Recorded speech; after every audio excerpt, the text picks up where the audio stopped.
Hi friends, it's Sarah. Welcome to my back patio. This is a live video feed of 4 color engraving using color separation built right into xTool Studio.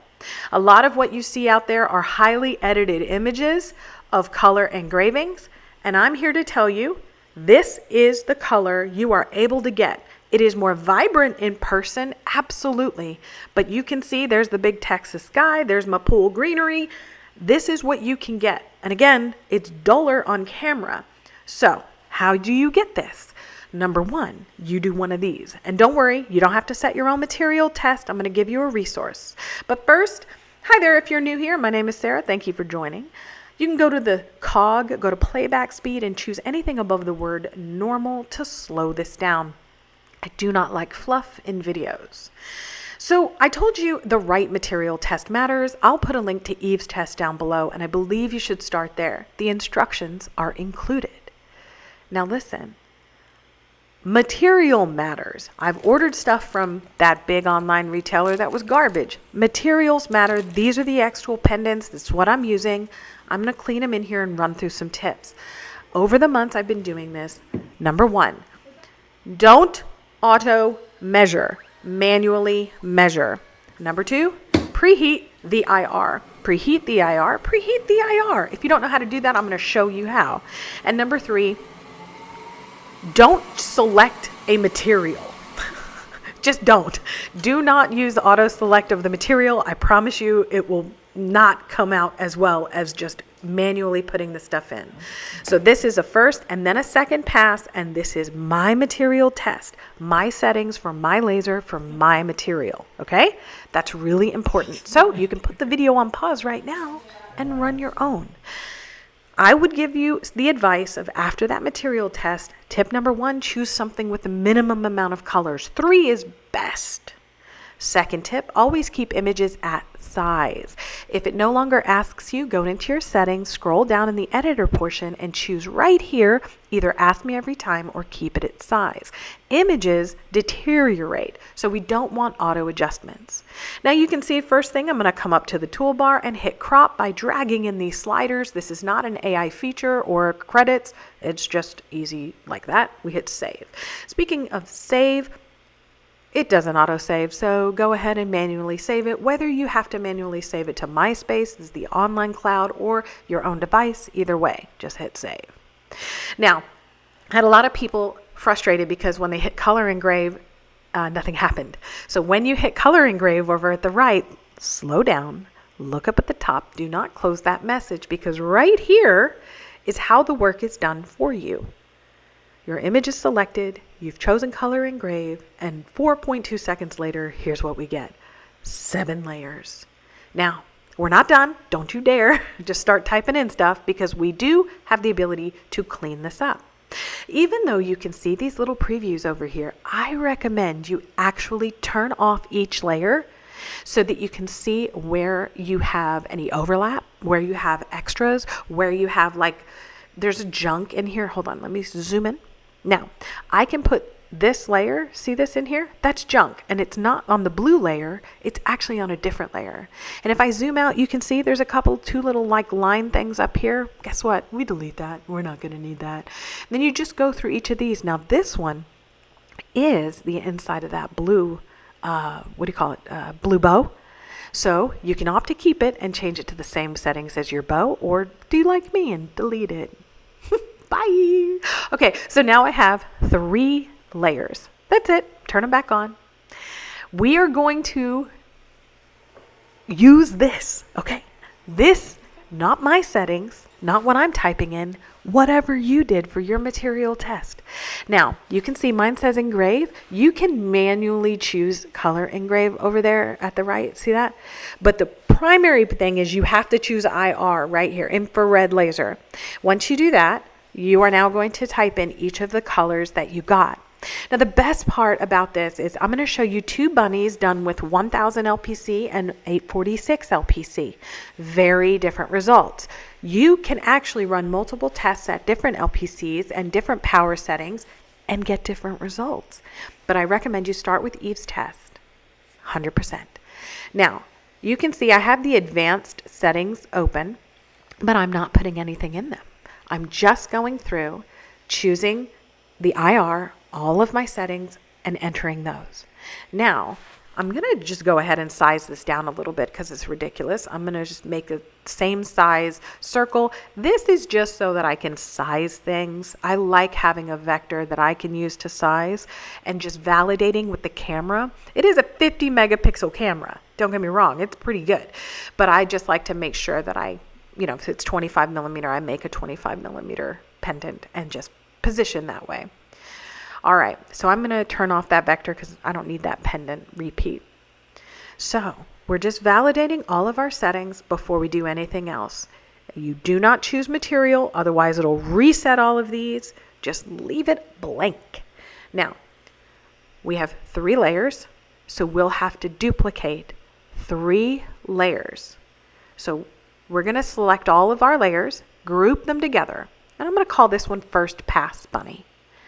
At that point, we're going to duplicate that entire group, all 3 layers, and we're going to just position it into place. You can use auto align or you can use manual.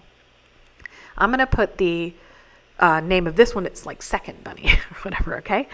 And I am going to run these 2 separately because I don't want my piece to overheat. You can choose anything you want to do, but for the love of all things, on your second pass, you're doing exactly what you did on the material testing and changing that engraving angle. I'm not going to run these like one after the other. I'm going to manually run one, manually run the other. To me, that produced across the most devices, or most materials, that produced the most consistent result. Okay? So again, material is blank. We're not going to select it. We've already got all of our settings in place. At this point, we load our material. So again, I'm using the xTool. I clean each piece, even though each of them are like individually wrapped. I do make sure I load it with a gloved hand. Then I'm going to off-center it from that auto measure. Now, remember I said no auto measure. Manually focusing, autofocusing, manually focusing is going to produce the most accurate results on anything shiny. I don't know why it is, but these are significant differences. When we're talking about autofocus, we're talking about some significant differences. I am not defocusing in any way. I'm just manually focusing it. And you can see 3.1, I'll go down to 2.6, but manually focusing on anything shiny has proven to me through basic trial and error that I will continue manually focusing. All right, so I am using the camera because that camera is 50 megapixels of happiness, so I am going to position against it. So you can see after this point, you can either turn it off and lock it or just delete it because you don't need it anymore. All right, so we've got our first pass, we've got our second pass. I'm going to select both of them and change the angle because I didn't put the pendant in straight. It's my fault.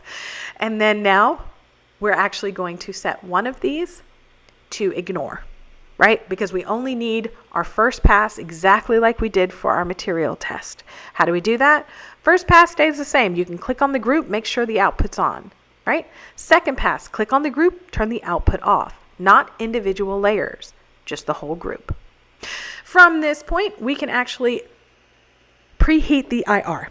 So you go into your device settings after you've connected and go into this one right here, turn on the toggle. It just adds 9 to 10 seconds. And that 9 to 10 seconds means you will get a cleaner start than if you didn't preheat the IR. So get in the habit when you're working with color engraving or engraving on any metal to actually preheat that IR. So now we can frame it however you want to frame it, in whatever shape, and run it. You can see it doesn't take a ton of time, but this will vary depending on what your settings are. And again, depending on the test, you can see the IR is going to preheat, then we're going to run through. LPC of 1000 on the left, LPC of 846 on the right. I love the orange versus I love the blue on the right. So again, this is going to be your material test. Now, one of the reasons I'm making this video is somebody asked me specifically, I want to take a pattern from Creative Fabrica. I want to put it inside of a letter. And so here is that tutorial for you. So I'm just going to create a letter E. That's it. And then I'm going to take my big old pattern here, because it's a bit large. I'm going to size it to the letter, and I'm just going to position it wherever I want. As a reminder, you can use any vector shape to mask. You don't have to choose one of these that comes up when you highlight both the letter and the image. You don't have to choose anything at the left. Use your letter. Look at this. And you hit done, and now your letter is masked with your beautiful pattern. We're not done by a mile. So she wanted an outline. We're going to hit offset. Now, offset is just adding that outline you can see here. So I'm going to make mine a little bit smaller. It's a little aggressive right now. Once we have the size that we want, we're going to hit confirm, right? You can move this little window, by the way. And once you have the size you want, you can hit confirm, but you're not done, because that's not going to give you an outline. It looks like it's going to give you an outline, but it doesn't. So you have one more step to do. See this image? That's great. We're going to copy both of these, okay? We had a vector that we just created, which is the outline of the image, and then we were going to have the image, just duplicate it and bring it off down here to the bottom. So we have, look over here, these are our copies, okay? We are going to lock our original two so nothing happens up there on that pendant. This one here, we're going to highlight the, like the duplicate of the image, and we're going to add a different offset. Now, it doesn't look like anything is happening because you may not be able to see it, but trust me, you'll see it in just a second. I'm going to make one of these a different color, and you can just right click, or you can even come in here and just do it from the panel. But if you make one a different color, you don't need that image, by the way, anymore. So you're going to make one of these a different color, and you can see when you change them both to engrave, look what we did. We created an outline, but now we have to cut out the red from the blue. So just go to your Boolean and hit subtract. Now you have a real outline that you can set for engraving. You have one image and one outline. So this little vector we created for the E, you can nix that because we don't need it. You can just delete it or turn it off, whatever makes your heart happy. That makes my heart happy. It's nice and clean. So we got to make sure you're unlocking this image, because now we actually have to edit the image. So we're going to go up to edit, go to AI cutout. You don't have to. You can use manual cutout, use that magic wand and tap all the areas you don't want. I, however, am lazy, and I'm going to hit AI cutout because to me, that just saved me a lot of time. 6 credits is worth it. I'm going to hit confirm. Oh, and every time you pay for something with credits, go ahead and hit save because you've paid for it. Okay. Now we can actually work with both of these. We have our original image, which we need to color engrave through color separation. And then we have our vector. By the way, you can set settings for both of these, okay? It's not like you have to redo everything for DPI and all that stuff. Hang on. We're going to hit our color separation. There we go. We got 4. That was actually my happiest, cleanest image that I was able to cut out. Worked so very well. They don't all work like that, but this one, I'm going to do 4 different colors on this one. Actually 5, because I want this outline to be a very dark blue. And then all of these are 3 shades of blue and one that very light silvery white. That was so hard to see on my material test. I'm going to test it here. So I'm going to use all those shades of blue up there. And then at the very bottom right, I'm going to be using that like silvery white color. You have to do this for your machine and just make sure you like those colors, okay?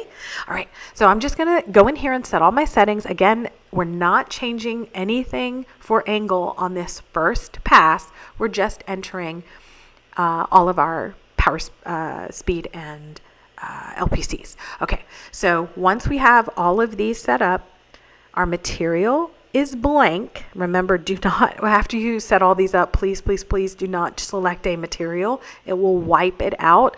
I know I answered that question in an email, but yeah. Now we're going to group it, duplicate it, position it, right? All of this is the same. Then you open the duplicate, leave everything else the same, except you change the the angle to 90, just like we did in our test. That's going to give us our colors that we want. Again, you can use autofocus, but I don't recommend it. I'm going to manually focus. You can see that changes a lot versus the manual or versus the auto. We're going to make sure we turn off that second pass because I don't want to overheat the item. I'm going to frame it. I'm going to run it, and you can see that preheat IR will happen every time until you close your xTool Studio session. It stays intact, but the second you close it, you have to reset it. So once I've run my first one, I'm going to turn it off, turn on the second. It's going to run and preheat again, and then run the actual engraving. Once the engraving is run, do go ahead and save. I just realized I didn't save this whole time, so I'm going to go ahead and do that. So let's go ahead, save that. Now, it's hard to show an image, but this is a still image of it. You can see maybe 3 different colors of blue. Let's zoom in really close. I don't know why it's showing you pink right there, but that entire outside image is a very, very dark blue. That outline we created, it's all very dark blue. Then I have the other colors of blue in the center. You can see there's 3.